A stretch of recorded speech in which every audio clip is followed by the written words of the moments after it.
We gadget fans are always on the quest for faster performance, which makes sense because our daily interactions with our phones are usually pretty brief. We want to minimize the amount of time we spend interacting with the phone so we can maximize the amount of time that we spend with our data and services. Lag is one of the more subjective points we can discuss, but it's also one of the most frustrating. Reading through the comments on our reviews, it would seem that pretty much every major flagship phone is both the laggiest device ever made and also the most lag-free device ever created. It's kind of like pornography. We can't always define it, but we know it when we see it. So what is lag? Looking this up on Wikipedia, we get an entry focused on online gaming. Lag is a noticeable delay between the actions of players and the reaction of the server. This actually works for our conversation about smartphones, a delay between action and response. Most of us have probably experienced a situation where we go to tap on something on our phone screens, we don't get any noticeable reaction from the phone, then when we go to tap again, that's when the phone responds to the first command. For the purposes of this video, we'll call that lag,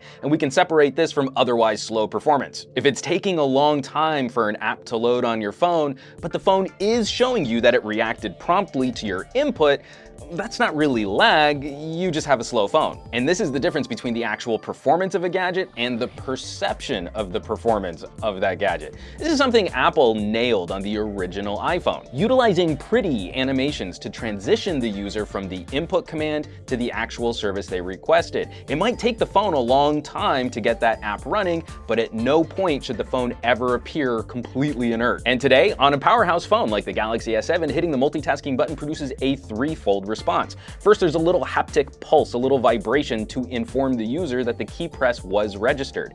Then an animation pulls the screen away from what you were looking at previously and transitions you into a series of cards for the user to interact with. We find it supremely frustrating to touch a button on our phones and see zero response.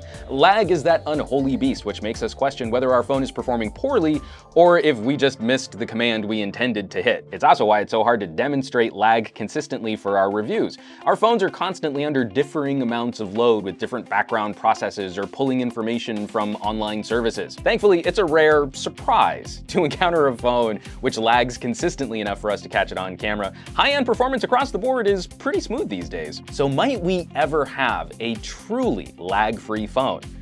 In 2 words, probably not. In a perfect world where one monolithic company could have complete control over the hardware, the software, and anticipate every single consumer interaction with that gadget, then we might see a device which consistently and instantly responds to every single customer command. Our phones are pretty complicated little devices. To oversimplify, let's take Android for example. We have a layer of hardware which communicates with a kernel, in this case Linux, and on top of that kernel runs an Android runtime environment, and then on top of that environment are all of the apps and services that consumers can use. Moving information through that hierarchy takes time. Sometimes that time is measured in individual processor cycles, and sometimes there's a quarter-second delay before your navigation app pulls up the information that you requested on a point of interest. Since we don't live in that boring, perfect world, we'll just have to contend with the occasional stutter, skip, or that moment of waiting as our phones process insane amounts of information, utilizing billions of dollars of communications infrastructure,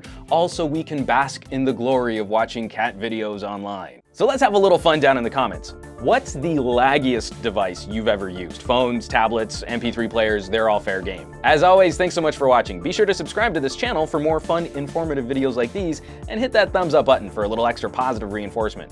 For Pocketnow, I'm Juan Carlos Bagnell. You can chat me up on Twitter and Instagram as Some Gadget Guy, and I will catch you all on the next video.